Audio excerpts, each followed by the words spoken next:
Voilà, moi, Varotai Parashat Vaïgash. Alors, je voulais vous dire que cette semaine, je vais rajouter une partie parce que on a eu un petit-fils qui est un peu fatigué et qu'on souhaite, ben, Hachem, que le lui donne une grande réfouache et qu'il puisse faire la Brit Mila et qu'il soit un bon Ben Israël avec une bonne santé, sans aucune épreuve, et que toutes les épreuves qu'il a eues depuis sa conception, qui terminent, et que le jour lui se route vraiment de faire une Brit Mila avec beaucoup de simcha, avec beaucoup de joie, comme dit David Ameler, ça nous imratecha. Je suis content pour ta parole, qui comme si comme quelqu'un qui a trouvé un grand butin, et il n'y a pas marqué ani imrotecha, c'est pas marqué sur tes paroles, mais sur ta parole. Et on sait que David Ameler, il parlait de la Brit Mila, alors que Baal Hashem, qu'on aura le srout, de le voir en bonne santé, et que Hashem nous donne le srout de lui faire une belle Brit Mila, et qu'il soit un Ben Torah, qu'il soit dans la Torah, dans le mitzvot, et prier pour lui, pour que Dieu lui donne une grande réfouache Shlema. Alors, son nom, c'est Yaakov, parce qu'on a demandé à Rav Meir Mazouz, et d'ailleurs, il a fait une bracha pour qu'il guérisse le plus rapidement possible. Il nous a demandé de faire Tikkun Karet. Malheureusement, on n'a pas réussi à trouver 10 personnes. On ne voulait pas beaucoup déranger les gens. Alors, à la place de ce Tikkun Karet, je vais faire un petit cours qui concerne le Parashat d'ailleurs et qui concerne la Brit Mila pour qu'Hachem lui donne Refoua Shema et qu'il puisse faire sa Brit Mila. N'oubliez pas, donc son nom c'est Yaakov Ben Keren Ruchama Abraham. Voilà. Donc, c'est un cours en plus pour lui, et je vous demande si vous pouvez l'écouter, ça donnera beaucoup de srout, beaucoup de mérite. Alors, Vayomer Yosef Elechav Geshuna Elai Vaigashu. Donc Yosef, il n'a pas pu supporter, comme on dit aujourd'hui, il a craqué.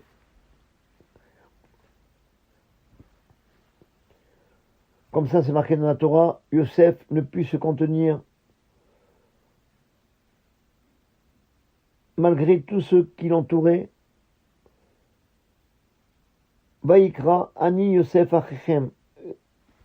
Je vois le verset Mechila, je ne vais pas dire des mots en trop.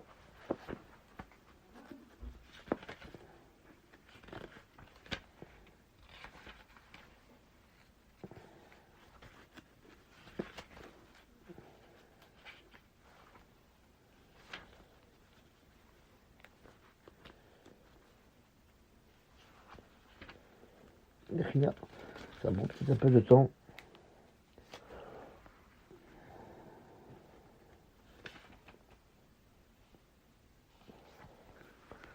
Donc c'est le chapitre 45. Vaïkra, il a dit, Yosef, il a crié, Otsiu, Kol Ish Me'alai, faites sortir tout le monde d'ici. Veno Hamad Ishito, et aucun homme ne fut présent. Bidvada Yosef et Echav, lorsque Yosef se fit connaître à ses frères. Voilà, ça c'est le premier verset. Vaïten Kolobifri, donc il a commencé à pleurer. Vaishmion Mitzraim, tous les Égyptiens ont écouté. Vaishma Bet Paro, même dans la maison de Paro, dans le palais royal, on l'entendit, les pleurs de Yosef. Et à ce moment-là, c'est là où il se fait connaître par ses frères. Vayomer Yosef et Echav, Yosef dit à ses frères, Ani Yosef, je suis Yosef. Aaron David Chai, mon père, vit-il encore? Velo Yachno Echav, la Anot Oto. Mais ses frères ne purent lui répondre.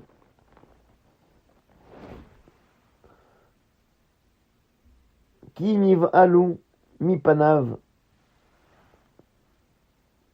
car il les avait frappés de stupeur. Et là, à ce moment-là, c'est ce verset qu'on va essayer d'expliquer, B'ezrat Hashem. Vayomer Yosef Elechav, Yosef il a dit à ses frères, Geshuna Elai Vaigashu, approchez-vous de moi, je vous prie. Et ils s'approchèrent. Vaïgash. Vaïomer, il leur a dit, Ani Yosef Achichem, je suis Yosef, votre frère, Asher Mechartem Oti Mitzrayim, que vous m'avez vendu en Égypte. Et vraiment, d'une bonté tellement grande, il leur dit, ne vous attristez pas, ne vous énervez pas, parce que vous m'avez vendu ici, parce que Akashvoroch, c'est ce qu'il fait. Rabot Machashavot Belevish, vous m'avez vendu pour être esclave, mais Akashvoroch, lui, il a un autre plan. Combien de fois on pense des choses, je pense inverse, mais Akashvoroch, il m'envoie ici, qu'il est pour vous nourrir pendant ces années de famine. C'est Akashvoroch qui décide de tout. On n'a rien entre mains. Voilà, on va dans l'histoire de Yosef, quelque chose de superbe, pour montrer que c'est Dieu qui décide. Eux, ils l'ont vendu en Égypte, et pour le rendre serviteur, pour le rendre esclave, ils l'ont rendu Melech. Akashvoroch a décidé autrement. C'est pour le rendre roi d'Égypte, premier ministre en Égypte. Et eux, Yosef, il a voulu leur faire du bien, et finalement, c'est l'inverse. Ils sont devenus serviteurs de parents, pour dire qu'on peut faire des projets, mais le plus important, ne pas penser que Akashvoroch, c'est lui qui a tout entre ses mains. Voilà. Donc, de ce verset-là, Rashi explique pourquoi il leur a demandé de se rapprocher. Alors, Rashi explique, Ra otam nesugim lachor, il les a vus quand il a dit, je suis votre frère. Ils ont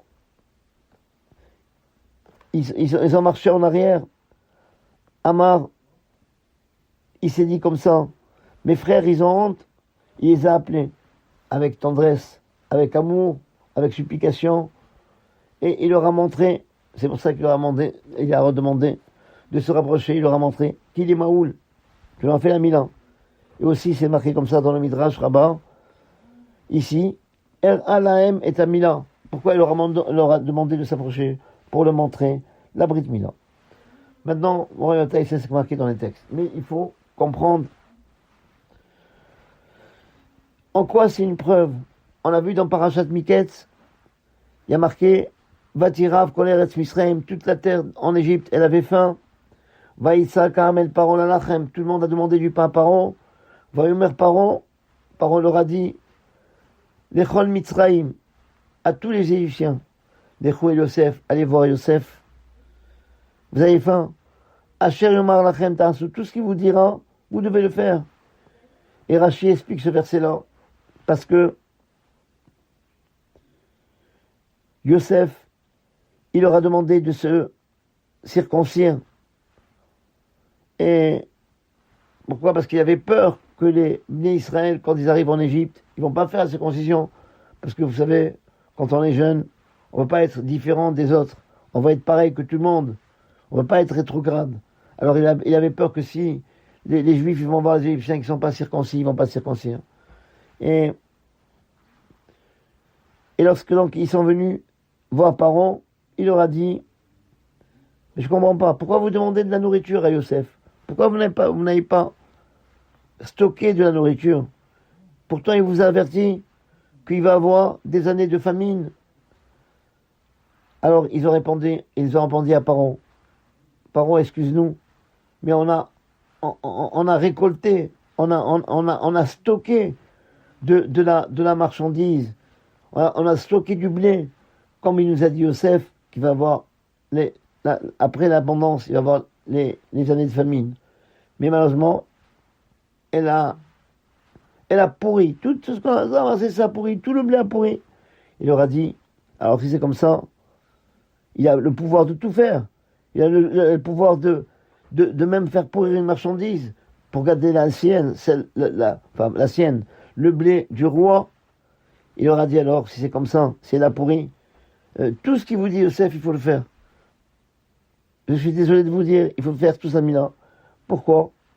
Parce que, vous voyez, il a décrété que toutes les récoltes que vous allez ramasser, elles vont pourrir. Et ça s'est passé comme il a dit. Alors, il a le pouvoir aussi, pour avoir le pouvoir aussi de demander à Hachem de nous tuer, il va tous nous tuer, alors faites la mina. Et donc, mon Rabbi, de ce texte-là, on voit, c'est très étonnant. Pourquoi? Parce que, en quoi c'est une preuve que Yosef, il leur a montré qu'il est Maoul qui a fait la mina, puisque tous les Égyptiens, ils ont fait la mina, comme lui, il leur a demandé. Donc, le fait de montrer la mina, c'est pas une preuve qu'il est juif, c'est possible que celui qui parle avec eux, c'est un homme égyptien, mais circoncis, et surtout, en plus, la circoncision, c'est pas seulement les juifs qui le faisaient, que même Ishmaël, il a été circoncis en son temps.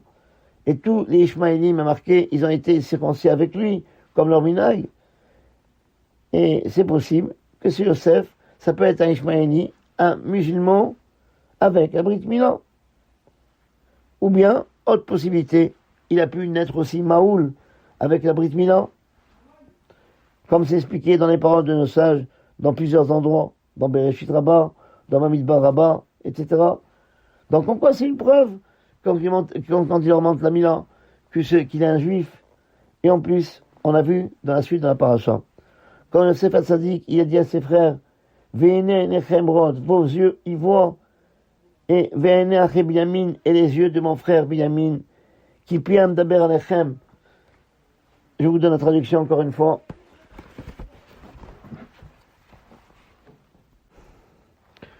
Donc voilà, Yosef, il leur dit aussi, à part ça, donc ça ressemble, c'est le même cas, même question. Quand Yosef Hatzadik, il dit à ses frères, dans donc le chapitre 45, verset 12, Ve'ene einechem ro'ot ve'ene achi Binyamin ki pi amdaber alechem. Or vous voyez de vos yeux, comme aussi mon frère Binyamin, que c'est bien moi qui vous parle.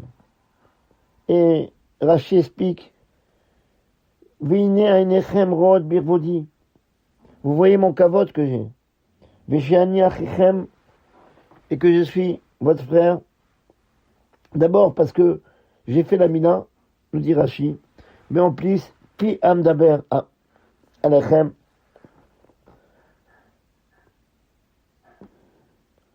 que c'est bien moi qui vous parle. Rashi explique, Belashon HaKodesh, parce que je parle en hébreu, il n'y a que moi qui peux vous parler. Et le Ramban, il a posé la question, en quoi c'est un siman, un signe, qu'un roi qui gouverne et qui maîtrise plusieurs langues, qui sache lire aussi l'hébreu. Et en plus, il ne faut pas oublier que c'est possible qu'il savait l'hébreu parce que Mitzrayim, l'Égypte, elle est proche d'Eretz Israël. Et donc, c'est logique que parmi les gens c'est les voisins, c'est juste les voisins, la même frontière. Donc, on peut dire que c'est logique que parmi eux, parmi les Égyptiens, il y a ceux qui connaissent l'hébreu. Voilà, mon résultat, ça c'est deux questions. Donc, en quoi c'est une preuve que, par le fait que Yosef, il est Maoul, qu'il est juif, tous les Égyptiens, ils ont fait la mina. En quoi c'est une preuve que le fait qu'il parle en hébreu, qu'il est juif, alors que c'est possible qu'un roi qui connaît beaucoup de langues, eh bien, il peut connaître aussi l'hébreu. Voilà. Donc, Rabbi Nathan Heifetz, il a expliqué comme ça, par rapport à une question, comment ça se fait? Les frères de Yosef, ils n'ont pas reconnu Yosef parce qu'on appelle Zviout Ainakala, par l'intonation de la voix, comme on voit dans la Gemara Choulin, que, donc, d'Afsadivav à Moudbet, que même pour les interdictions, des fois, on peut s'appuyer sur la voix, le timbre de voix, la façon de parler. Mais Rabbi Nathan Heifetz, il dit que c'est pas une question. Pourquoi? Parce que le timbre de la voix, on peut s'appuyer sur ça que dans le cas où la personne, elle parle dans sa langue. Mais quand il parle dans une autre langue, qui a les sons, la façon de parler n'est pas pareille, alors on ne peut pas l'identifier par la voix. Et là aussi, les frères n'ont pas pu reconnaître Yosef par le fait qu'il parlait en égyptien, et alors qu'ils avaient l'habitude de l'écouter parler là-bas, tant qu'il était avec eux, donc il parlait en hébreu. C'est pour ça que Yosef, il dit maintenant, qui piem daber alechem, c'est moi qui vous parle. C'est pour ça que j'explique Belachon à Kodesh. Je vous parle en hébreu, et si je parle en hébreu, eh bien, vous pouvez m'identifier par le fait, par le timbre de la voix. Bon, on a répondu à une question, mais on n'a pas de réponse par rapport a priori la Milan. Comment ils auraient pu le reconnaître par le fait, comment il a pris comme preuve, comme quoi il est Maoul, il a fait la Milan, parce que tous les Égyptiens étaient Nimonim, ils ont fait la Milan. D'après le Pshat, on peut expliquer très simple, parce qu'il y a une différence entre notre Milan et leur Milan, que même les enfants de Ketura, qui sont de la descendance d'Abraham, on leur a donné seulement l'ordre, la mitzvah, entre guillemets la mitzvah, que de la Mila, mais pas la prière, pas retourner la peau.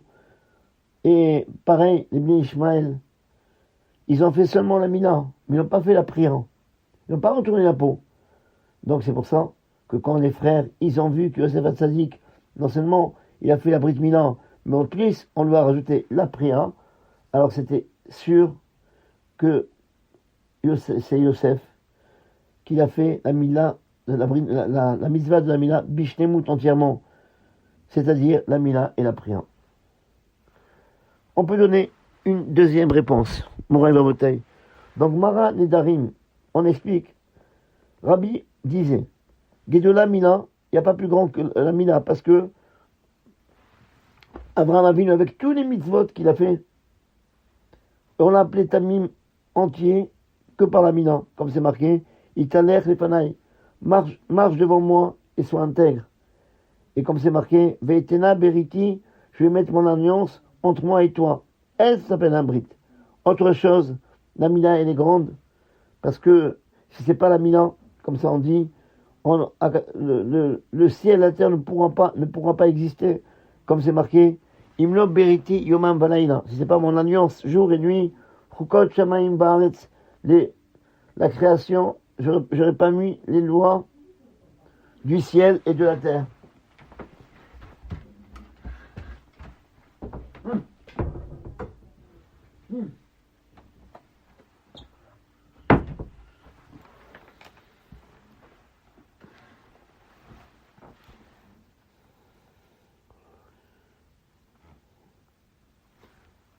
Et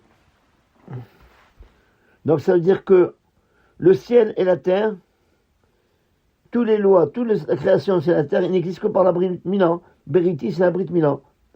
Par contre, Rabbi Elazar, il pense que non. Rabbi Elazar, il pense que ce verset-là, Imlo Beriti Yomam Valaila, c'est quoi Beriti? C'est pas l'étude de la Torah.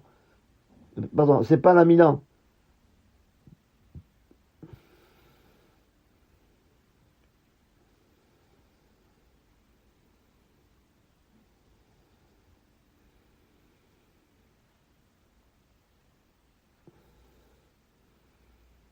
C'est la Torah. Voilà. Donc sur ce verset-là, Imlo Beriti Omam Valaila, eh bien, c'est une machloquette entre Rabbi Elazar et Chamim pour savoir si c'est la Mila ou bien la Torah. Et là-bas, les Tosfot Yom Tov, il pose une question. Il dit d'accord, si le passage qui parle de la Torah, je comprends, Yomam Valaila, que si c'est pas mon alliance jour et nuit, pourquoi? Parce que la mitzvah de la Torah est marquée Ve'agitabo Yomam Valaila. On doit étudier la Torah jour et nuit. Alors, je comprends pourquoi le Beriti c'est lié avec Yomam Valaila. Mais par contre, si on parle de la Brit Mila, la mitzvah de la Mila, le chiyuv de la Mila, l'obligation de la Mila, c'est pas seulement dans le jour et non pas dans la nuit. Comme c'est marqué dans la Torah, ou Bayom Hashemini, le 8e jour, Imol Bessar Orlato, il va circoncire sa orla, le prépuce. Donc là, on voit que c'est Ubayom, il n'y a pas la nuit. Alors quel rapport? Pourquoi c'est marqué Imlo Beriti Yomam Valaila, que c'est pas à cause de mon alliance jour et nuit, on aurait dû dire Imlo Berité, Yomam, pas voilà. Rabbi Akiva, hier, dans ses réponses, il a répondu, suivant les paroles du Olelot Ephraim, que les 613 mitzvot qu'on a, elles sont en rapport avec les organes de notre corps et les nerfs de notre corps. Et la mitzvah de la Mila, elle est en rapport par Umaltem et une mitzvah de circoncire les excroissances de nos corps, enlever tout le mal de notre cœur, toute la façon de mal penser. Et la Mila chitzonite, cette Mila extérieure qu'on fait dans notre chair, ça va créer une Mila intérieure, ça veut dire en faisant la Orla Tanev, en enlevant toutes les excroissances du cœur. Et quand il va enlever les excroissances de son cœur, eh bien, les chambres de son cœur seront ouvertes pour comprendre la Torah et les mitzvot. Et donc, on peut dire que Imlo Berimti, ça veut dire, c'est pas mon alliance, c'est-à-dire la Brit Mila, eh bien, si c'est pas à cause de ma Brit Mila, eh bien, les portes de la Torah, ils ne seront pas ouvertes, la Torah, c'est Yomam Vanaina. Voilà, donc ça veut dire que quand quelqu'un fait un Mila, ça lui ouvre les portes pour comprendre mieux la Torah. Maintenant, on peut comprendre que Yosef, il aura montré qu'il est Maoul, et automatiquement, il devient Tamim, entier. Parce que, comme ça, le fait qu'il a été Maoul, on lui a enlevé toutes les excroissances du cœur. Et la preuve que par le fait qu'il a fait la Mila extérieure, la Mila du corps, on lui a enlevé les excroissances du cœur, que maintenant il comprend mieux la Torah et les mitzvot. Pourquoi on voit bien que Pi Amdaber Alechem, ça veut dire je parle en hébreu, c'est-à-dire par le fait qu'ils ont vu la Mila dans sa chair, et après ils ont, les deux ensemble, vous comprenez pourquoi il a donné deux signes, comme ils ont vu la Mila dans sa chair, et qu'après ils ont entendu parler en hébreu, et aussi comme un bon juif, parce que les juifs sont Rachmanim, Belerachmanim, il leur a parlé, comme on dit Rashi, Belashon Tachanunim, avec des supplications.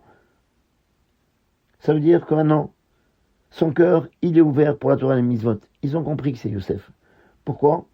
Parce que quand on fait la mina, ça enlève les problèmes du cœur.